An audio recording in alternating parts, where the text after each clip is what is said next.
Assalamualaikum warahmatullahi wabarakatuh. Alhamdulillahi rabbil alamin. Wassalatu wassalamu ala sayyidina Muhammadin wa ala alihi wa sahbihi ajmain. Amma ba'du. Saudara-saudaraku kaum muslimin dan muslimat yang dirahmati Allah. Allah Subhanahu wa taala berfirman dalam surat At-Taubah ayat 34, walladzina yakdzinuna az-zahaba wal fiddata wa la yunfikunaha fi sabilillah fabashshirhum bi'adzabin alim. Dan orang-orang yang menyimpan emas dan perak dan tidak menginfakkannya di jalan Allah, maka berilah kabar gembira pada mereka bahwa mereka akan mendapatkan azab yang pedih. Saudara-saudaraku kaum muslimin, hadirnya Islam pada 14 abad tahun yang lalu bukan hanya sebuah agama yang mengajarkan ritus-ritus ibadah belaka, melainkan sebuah ajaran, melainkan sebuah gerakan untuk menciptakan perubahan sosial, perubahan menegakkan keadilan, perubahan untuk saling menghormati, mengangkat derajat martabat perempuan, perubahan hukum dan ekonomi, serta sebuah ajaran untuk memanusiakan manusia. Saudara-saudaraku kaum muslimin yang dirahmati Allah, beberapa bulan lalu kita dibuat sulit oleh kelangkaan stok minyak goreng, bagai tikus yang mati di dalam lumbung padi. Padahal negara kita adalah pemilik lahan sawit terbesar di dunia. Lahan kelapa sawit yang luasnya terbentang hingga 16,40 juta hektar di tahun 2021, tapi malah tidak mampu mencukupi kebutuhan stok minyak goreng di dalam negeri. Lantas kalau sudah begini, siapa yang akan mengalami kerugian? Tentu seluruh rakyat Indonesia mengalami kerugian. Terlebih mereka pedagang-pedagang gorengan, penjual-penjual pinggir jalan, dan khususnya ibu-ibu yang berada di rumah yang harus setiap hari menyiapkan masakan untuk anak-anaknya. Banyak yang bertanya-tanya, terutama dari kalangan ibu, mengapa kita mengalami kelangkaan stok minyak goreng? Lalu, setelah minyak goreng itu hadir di pasaran, ia hadir dengan harga yang melangit.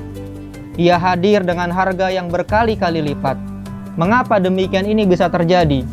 Adanya demam industri biodiesel internasional membuat harga minyak nabati meningkat.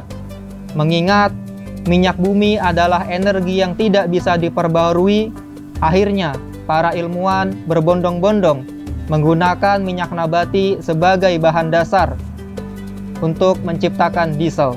Walhasil, para pemilik lahan sawit, para pemilik perusahaan minyak sawit goreng ingin mendapatkan keuntungan berkali-kali lipat dari momen tersebut. Dengan cara apa? Dengan cara menekan pemerintah supaya pemerintah mencabut aturan harga minimum minyak goreng.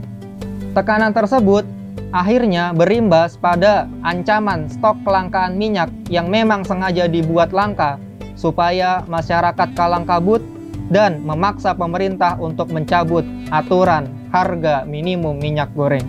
Saudara-saudaraku kaum muslimin yang dirahmati Allah, pentingkah Islam membahas ini? Pentingkah Islam membahas kelangkaan stok minyak goreng yang terjadi di Indonesia ini? Saya kira penting. Mengapa demikian?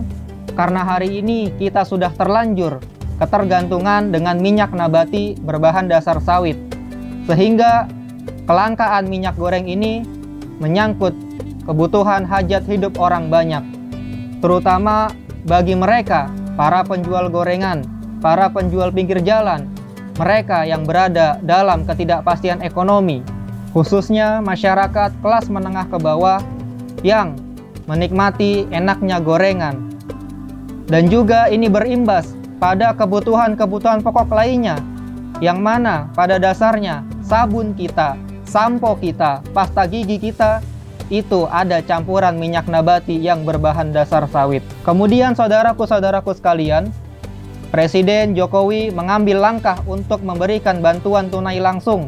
Bantuan tunai berupa uang 300.000 untuk membeli minyak goreng dengan anggaran mencapai 6,95 triliun. Padahal jika kita berkaca pada kasus pandemi COVID-19 kemarin, BLT yang harusnya sampai kepada masyarakat, BLT yang seharusnya bermanfaat untuk masyarakat Indonesia, malah menjadi ajang untuk korupsi besar-besaran. Yang mana seharusnya Kementerian Sosial bertanggung jawab akan hal itu, malah ia menjadi dalang dari penyunatan dana bantuan langsung tunai tersebut. Dan perlu diketahui bersama saudara-saudara sekalian, bahwasanya pemilik-pemilik lahan sawit itu sebagian mereka yang duduk di bangku pemerintahan, mereka yang menjabat sebagai menteri, mereka yang menjabat sebagai gubernur, kecamatan, serta DPR dan lain-lainnya. Oleh karena itu, saudara-saudara sekalian, kelangkaan minyak sawit dan juga harga yang kemudian meroket serta program bantuan tunai langsung tidak lain merupakan skema penumpukan harta pada mereka yang secara ekonomi sudah kuat dan malah semakin melemahkan mereka ekonomi yang sudah lemah. Padahal seperti apa yang telah disebutkan di awal tadi, wallazina yakzinuna az-zahaba wal fiddata wa la yunfikunaha fi sabilillah fabashshirhum bi'azabin alim. Dan orang-orang yang menyimpan emas dan perak serta tidak menginfakkannya di jalan Allah, maka berilah kabar gembira kepada mereka bahwa mereka akan mendapatkan azab yang pedih. Wallahul muwaffiq ila aqwamit thoriq. Wassalamualaikum warahmatullahi wabarakatuh.